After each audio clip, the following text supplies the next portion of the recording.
Excuse me, how much longer until I'm called? We just called you. What?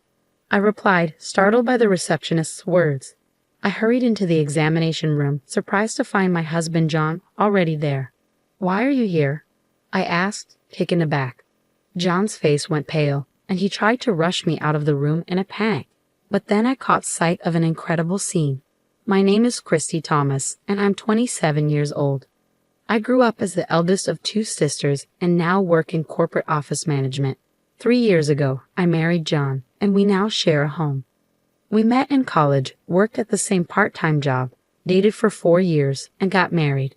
Even today, we maintain a relationship where we can talk about anything just like close friends. I'm currently 7 weeks pregnant.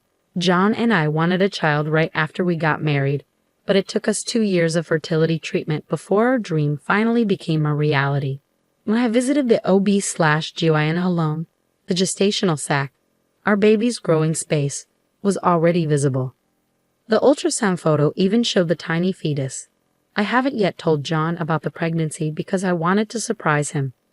After my appointment, I bought a cake and picked up ingredients for John's favorite meal at the supermarket. When I got home, I immediately began cooking. A few hours later, John walked in and greeted me with, "I'm home."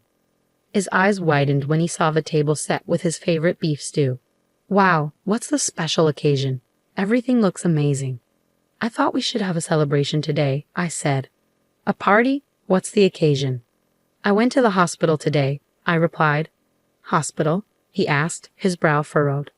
I handed him the ultrasound photo, and as he looked at it, his anxious expression transformed into one of astonishment. Christy, is this real? Yes, John, I said, beaming. We're going to be parents. John's face lit up with joy.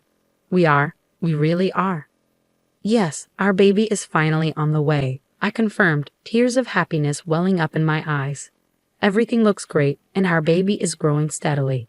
John embraced me, his own eyes filled with tears. Thank you, he said over and over, a grateful smile on his face. Since that day, John has taken on more household chores to help me out. We used to share the work, but now he handles tasks like cleaning the bathroom because he doesn't want me exposed to potential hazards. He's also been managing the heavier grocery shopping, picking up large bags of rice and water. But that's not all. He's been making my prenatal appointments for me, keeping track of my schedule and setting them up online since I'm not as comfortable with internet scheduling. I've been dealing with mild morning sickness, but it hasn't been severe enough to keep me from working. I still come home and prepare dinner as I wait for John's return. Lately, he's been working overtime frequently, usually not coming home until after 9 p.m. Tonight, though, he didn't arrive even after 10 p.m.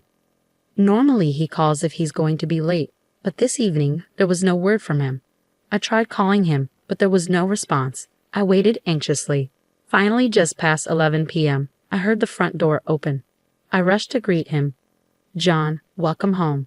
I was worried because you didn't contact me. Ah, sorry, something unexpected came up, he said.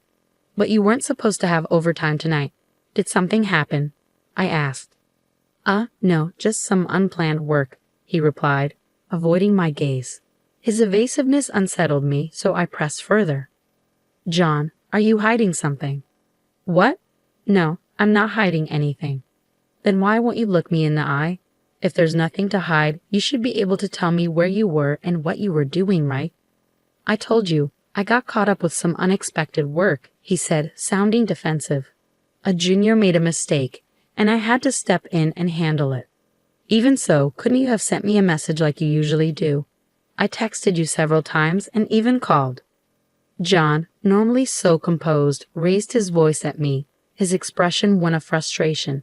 This was the first time I'd seen him like this, and it startled me. He continued, his breathing heavy. After working late and then coming home to be doubted. What nerve? Is it entertaining for you to make a fool out of me? John, what are you talking about? I'm not making a fool out of you. I'm just asking why you were late. I told you it was because of overtime. What more do you want? John snapped. It's not about what I want or don't want. You didn't let me know you were going to be late, as you usually do. It felt strange. Enough. You're being so stubborn. Is it because of your pregnancy that you're imagining things? He shot back. What? I replied, shocked by his accusation. Listen, Christy, when you give birth, you won't be able to work. So who do you think will support us? Me, right? John continued, his tone dismissive. If you want me to provide for us, stop interfering with my work. He left abruptly, tossing his suit jacket aside and heading straight for the bathroom. After his bath, he shut himself in our bedroom. I stared at the untouched dinner I had prepared, an overwhelming mix of emotions washing over me. Why would he say such hurtful things?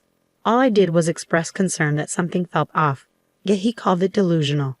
From that day on, John treated me coldly. It became a regular occurrence for him to come home in the early hours of the morning, while his usual 9 p.m. arrivals grew rare. Amid all this uncertainty, my pregnancy progressed. John, who had once been a helpful and supportive partner, now did no household chores, leaving everything to me. The burden of managing the house while trying not to strain my body began to take its toll on me. Eventually, the pressure of handling everything alone became too much to bear. I called my younger sister Karen. Hey, Karen. Hey, sis. It's been a while. What's going on?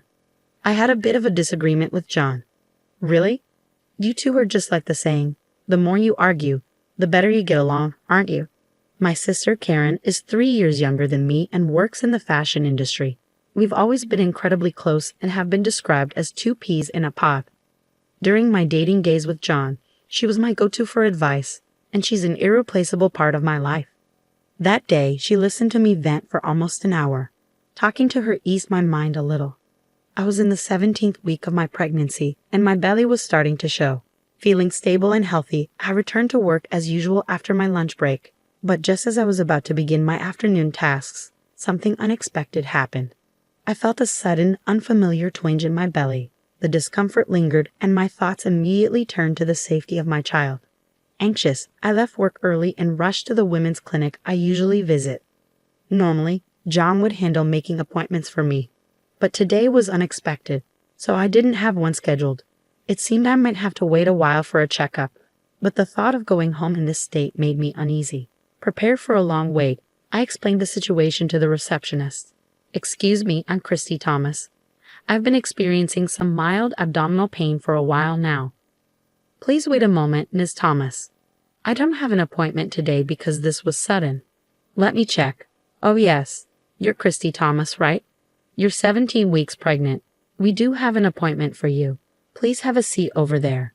Okay, thank you, I said, following her instructions. I found a seat in the waiting room and pulled out my planner from my bag to check, but there was no appointment scheduled for today. Since the incident, things had been tense between John and me. Despite that, he had still been managing my medical appointments as usual. However, my next appointment wasn't until later. It definitely wasn't scheduled for today. Feeling somewhat uneasy, I decided to wait until they called my name. An hour passed, and I was hit by another stomachache. I stood up and headed to the restroom. Yet, even after returning, my turn still hadn't come. For a busy clinic, I should have been called by now. Could it be that there was no appointment scheduled for me after all? I approached a different staff member at the reception desk. Excuse me, do you know how much longer it will be until I'm called? May I have your name, please? The staff member asked. It's Christy Thomas, I replied. I've been waiting for over an hour. Thomas, the staff member paused. Oh, is there a problem? I asked, feeling a knot of anxiety forming in my stomach. Well, you were called just now, the staff member said. What? I should have been called into consultation room number 3. I thanked the staff member and quickly made my way to consultation room number 3. A sign on the door indicated it was occupied. Confused, I knocked on the door.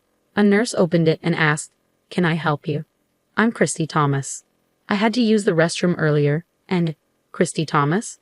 The receptionist's voice echoed from inside the room.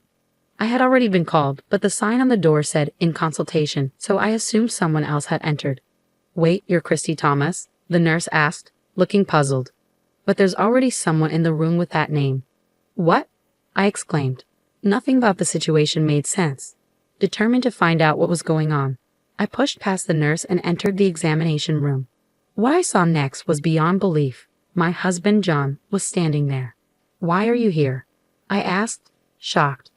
John immediately began speaking in a flustered manner. Christy, what are you doing here? That was going to be my question. Why are you here?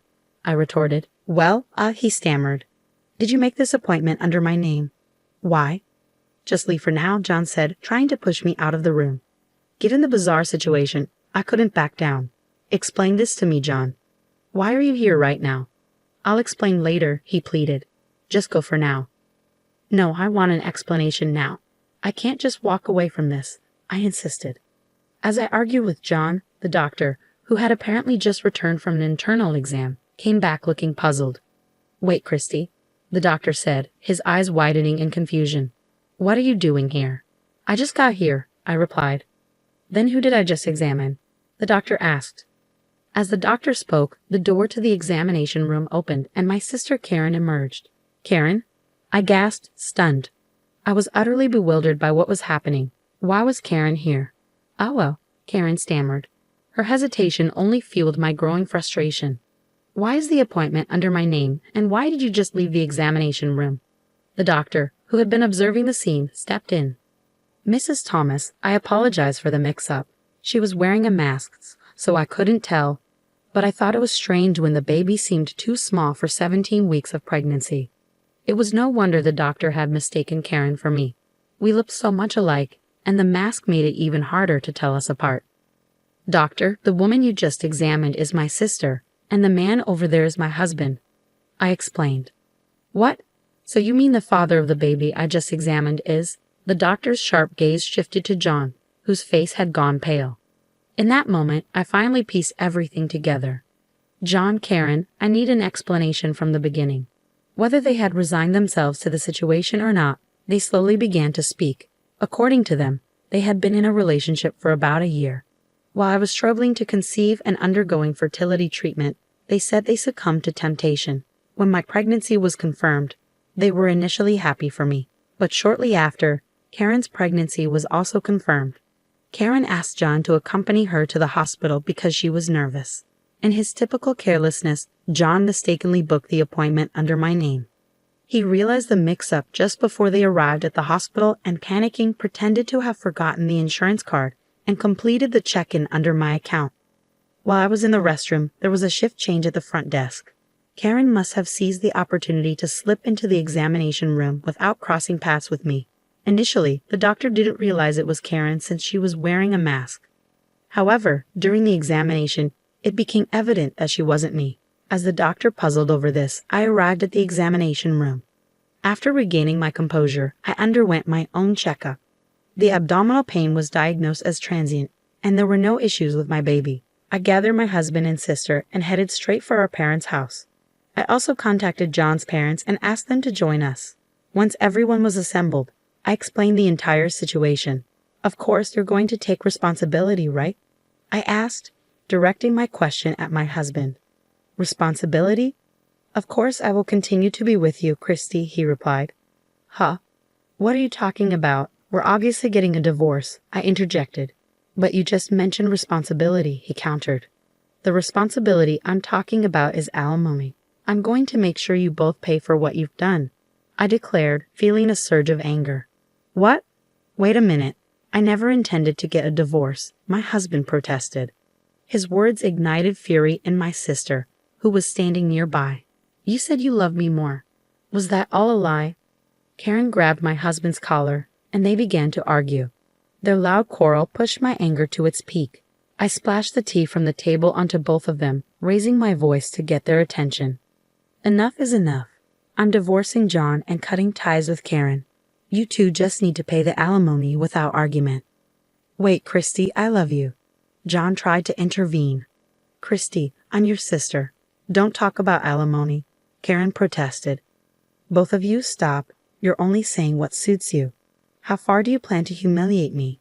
I'll collect the alimony by any means necessary, even if it means sending you two to hell. If you understand, get out of my sight, you scoundrels. At my outburst, they both fell to their knees, pleading for forgiveness. Please forgive me, Christy, John begged.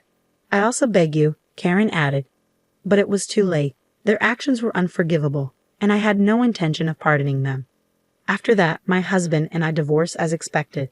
I blocked Karen's contact information and severed all ties with them. They were disowned by their families and forced to fend for themselves. John's affair became known at his workplace, and he faced cold stares from his colleagues. Unable to endure the hostile atmosphere, he started skipping work without notice and was eventually fired. Karen, suffering from severe morning sickness, had already quit her job. Now both were unemployed, and their relationship grew increasingly toxic, filled with curses and misery. They lived together but never married. It's clear they won't support each other as a married couple in the future. As for me, I moved back to my parents' house and embraced a new life as a single expectant mother. I switched to remote work and am now waiting anxiously for the birth of my child. Though I fear raising my child without a father, I am determined to pour all my love into my child and raise them the best way I can.